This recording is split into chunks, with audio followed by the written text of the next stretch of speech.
Good evening. At least it's evening at the time I'm recording this. It's the end of May, and I am really happy that the temperatures seem to finally start rising. Spring was not as warm as most of us hoped, so I am enjoying this a lot. Thank you very much for joining in, and welcome to this episode of my Thoughtcast. I am a designer, I'm wandering around and I'm thinking. And today I'm thinking about independence. I started reading this book about digital nomads. And I think I'm probably in the perfect state right now to start read this book. In the book he talks a lot about leaving our conventions behind and embracing our own lifestyle. Becoming your own lifestyle designer and being fully in charge of your own life and to be independent. It's all about freeing yourself from structures that we are used to. We learned in our lives to follow the conventions and make ourselves dependent on very normal things, one would say. Even the smallest subscription or entering any kind of contract indeed makes you dependent. One very usual example would be your rent for your apartment or your employment contract with your employer.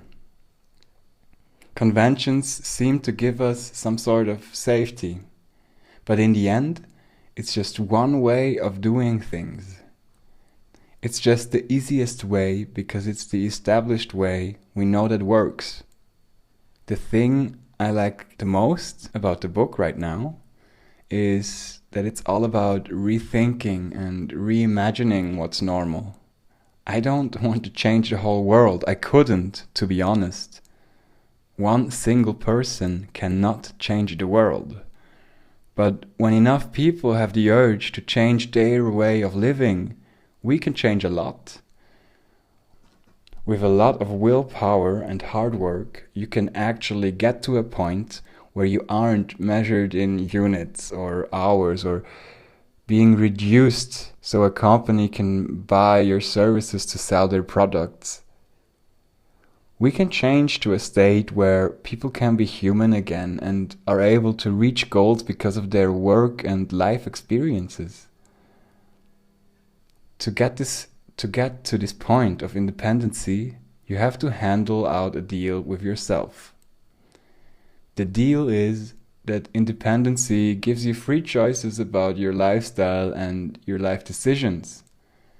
But you will have to be fully aware that you are the only one in charge. You are making a decision, so you are also the one who has the power to change. I am in a strange situation right now. I don't want to say too much about it, but the thing is the following. As everybody in my environment can see that I am trying to build up a brand and a business to create independency for myself, and especially in the field I'm working in, I feel like there are a lot of unhealthy relations between different agencies. The way I see things is that you can learn from anyone, and I am certain that you can work way more efficient as a dynamic team where more people can come together to create a greater impact. And I can't wait to be at the point where I can start work together with other talents and agencies because I think that's where innovation starts. I love to cooperate and work in an interdisciplinary manner. Embracing the specialties of each team member can only add value and quality to the finished product. I love to dream of this kind of workflow, and I am very certain that one day I will have built such kind of a platform.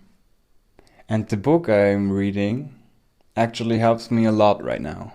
Because sometimes in life there are some barriers in our way, and it's not always easy to stay confident in those situations because it just feels like it makes everything harder than it should. But you have to come to realize that all of it, every single part of it, is part of the process. If you decide to change your life and be independent, you have to be in charge and be able to handle those barriers in a way that you can learn from them.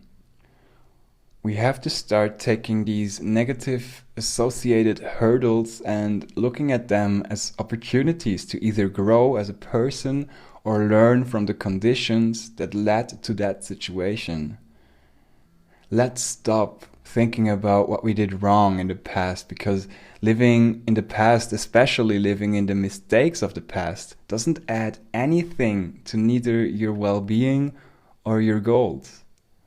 Let's start thinking about the things it takes to improve.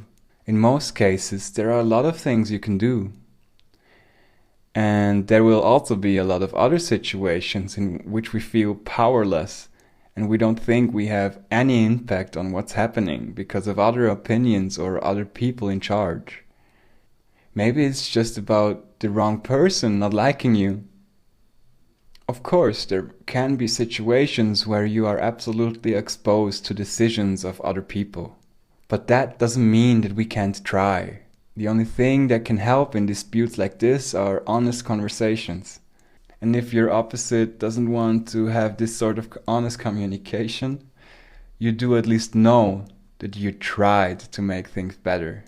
I feel like I'm starting to repeat myself, but you cannot change other people, but you can change yourself. Or at least you get an opportunity to improve the way you handle challenges in your life.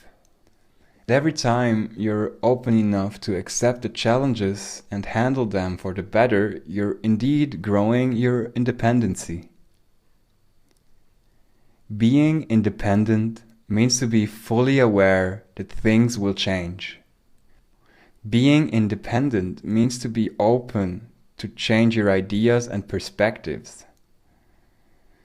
And being independent also means to be ready to improve and work on yourself.